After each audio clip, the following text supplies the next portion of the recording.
சுவிசேஷம் 23ஆம் அதிகாரம் 12ஆம் வசனம் முதல் 33ஆம் வசனம் வரை வாசிக்க கேட்போமாக. நீங்கள் அதை கவனிக்கும்படி கேட்கிறேன். அதற்கு மகிமை உண்டாவதாக. ஒருவேளை வேதாகம் இல்லாத விட்டால் நீங்கள் ஸ்க்ரீனில் பார்க்கும்படி கேட்கிறேன். வசனத்தை தொடர்ந்து பார்த்து வரும்படி கேட்கிறேன். வேதாம வைத்திருக்கிறவர்கள் வேதாமத்திலே நீங்கள் மனதுக்குள்ளே பின்பற்றி வாசிக்கும்படி கேட்கிறேன். முன்னே ஒருவருக்கொருவர் பகைவராய் இருந்த பிலாத்துவும் ஏரோதும் அன்றைய தினம் சிநேகிதரானார்கள். பிலாத்து பிரதான ஆசாரிகளையும் அதிகாரிகளையும் ஜனங்களையும் கூடிவர செய்து அவர்களை நோக்கி, ஜனங்களை கலகத்துக்கு தூண்டி விடுகிறவனாக இந்த மனுஷனை என்னிடத்தில் கொண்டு வந்தீர்கள். நான் உங்களுக்கு முன்பாக விசாரித்த போது இவன் மேல் நீங்கள் சாட்டுகிற குற்றங்களில் ஒன்றையும் நான் இவனிடத்தில் காணவில்லை. உங்களை ஏரோதினிடத்திற்கு அனுப்பினேன். அவரும் இவனிடத்தில் குற்றம் காணவில்லை. மரணத்துக்கேதுவாக இவன் ஒன்றும் செய்யவில்லையே. ஆனபடியால் இவனை தண்டித்து விடுதலையாக்குவேன் என்றான்.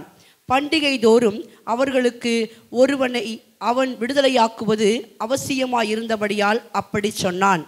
ஜனங்கள் எல்லாரும் அதை கேட்டு, இவனை அகற்றும், பரபாசை எங்களுக்கு விடுதலையாக்கும் என்று சத்தமிட்டு கேட்டார்கள். அந்த பரபாஸ் என்பவன் நகரத்தில் நடந்த ஒரு கலகத்தின் நிமித்தமும் கொலை பாதகத்தின் நிமித்தமும் காவலிலே வைக்கப்பட்டிருந்தான்.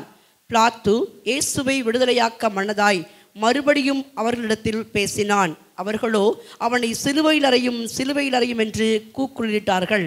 அவன் 3ஆம் தரம் அவர்களை நோக்கி, ஏன் இவன் என்ன பொல்லாப்பு செய்தான்? மரணத்துக்கு ஏதுவான குற்றம் ஒன்றும் இவனிடத்தில் நான் காணவில்லையே. ஆகையால் நான் இவனை தண்டித்து விடுதலையாக்குவேன் என்றான். அப்படியிருந்தும் அவரை சிலுவையில் அறைய வேண்டுமென்று அவர்கள் உரத்த சத்தத்தோடே கேட்டுக்கொண்டே இருந்தார்கள்.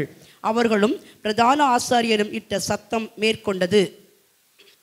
அப்பொழுது அவர்கள் கேட்டுக்கொண்டபடியே ஆகட்டும் என்று பிலாத்து தீர்ப்பு செய்து, கலகத்தின் நிமித்தமும் கொலை பாதகத்தின் நிமித்தமும் காவலில் போடப்பட்டிருந்தவனை அவர்கள் கேட்டுக்கொண்டபடியே விடுதலையாக்கி இயேசுவையோ அவர்கள் இஷ்டத்துக்கு ஒப்பு கொடுத்தான். அவர்கள் இயேசுவை கொண்டு போகிற போது நாட்டிலிருந்து வருகிற சிரேனே ஊரானாகிய சீமோன் என்கிற ஒருவனை பிடித்து சிலுவையை அவர் பின்னே சுமந்து கொண்டு வரும்படி அதை அவன் மேல் வைத்தார்கள். திரள் கூட்டமான ஜனங்களும் அவருக்காக புலம்பி அழுகிற ஸ்திரீகளும் அவருக்கு பின் சென்றார்கள். இயேசு அவர்கள் முகமாய் திரும்பி, எருசலேமின் குமாரத்திகளே, நீங்கள் எனக்காக அழாமல் உங்களுக்காகவும் உங்கள் பிள்ளைகளுக்காகவும் அழுங்கள். இதோ மலடிகள் பாக்கியவதிகள் என்றும் பிள்ளை பெறாத கர்ப்பங்களும் பால் கொடாத முளைகளும் பாக்கியமுள்ளவைகள் என்றும் சொல்லப்படும் நாட்கள் வரும்.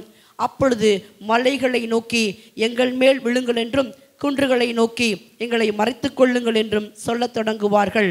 பச்சை மரத்துக்கு இவைகளை செய்தால் பட்ட மரத்துக்கு என்ன செய்ய மாட்டார்கள் என்றார். குற்றவாளிகளாகிய வேறே 2 பேரும் அவரோடே கூட கொலை செய்யப்படுவதற்கு கொண்டு போகப்பட்டார்கள். கபாலஸ்தலம் என்று சொல்லப்பட்ட இடத்தில் அவர்கள் சேர்ந்த பொழுது அங்கே அவரையும் அவருடைய வலது பக்கத்தில் ஒரு குற்றவாளியையும் அவருடைய இடது பக்கத்தில் ஒரு குற்றவாளியையும் சிலுவையிலே அறைந்தார்கள். ஆமேன்.